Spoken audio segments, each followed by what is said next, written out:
मृत्यु के बाद की यात्रा एक व्यक्ति के जीवन के कर्मों और आस्थाओं के आधार पर तय होती है, जिसमें आत्मा एक मध्यवर्ती अवस्था बार्डुक से गुजरती है और नए जन्म या मुक्ति की ओर अग्रसर होती है।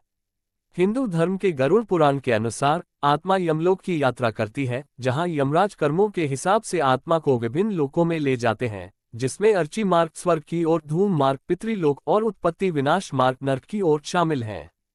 हिंदू दृष्टिकोण गरुड़ पुराण के अनुसार यमलोक की यात्रा मृत्यु के बाद आत्मा यमलोक की यात्रा करती है, जो बहुत लंबा सफर होता है। 3 मार्ग आत्मा को उसके कर्मों के आधार पर 3 मार्गों में से एक चुनना होता है। अर्ची मार्ग अच्छे कर्म करने वाले पुण्यात्माओं के लिए, जो देवलोक की ओर ले जाता है।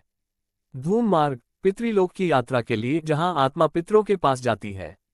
उत्पत्ति विनाश मार्ग ये नरक की यात्रा के लिए होता है, जहां आत्मा को वैतरणी नदी पार करनी पड़ती है और कष्ट झेलने पड़ते हैं। श्राद्ध और कर्म मृतक की आत्मा को शांति और शक्ति मिले, इसके लिए परिवार श्राद्ध और अन्य अनुष्ठान करता है। तिब्बती बौद्ध धर्म के अनुसार बार्डो की अवस्था मृत्यु के बाद आत्मा एक मध्यवर्ती अवस्था, जिसे बार्डो कहते हैं, से गुजरती है। 49 दिनों की अवधि यह अवस्था 49 दिनों तक चलती है, जिसके दौरान आत्मा विभिन्न लोकों में भटकती है। पुनर्जन्म अंततः आत्मा अपने कर्मों के अनुसार नया जन्म लेती है। अन्य धार्मिक मान्यताएं इस्लाम में मृत्यु के बाद आत्मा अल्लाह से जुड़ती है और यह समय कृतज्ञता व्यक्त करने और जरूरतमंदों के बारे में सोचने का होता है।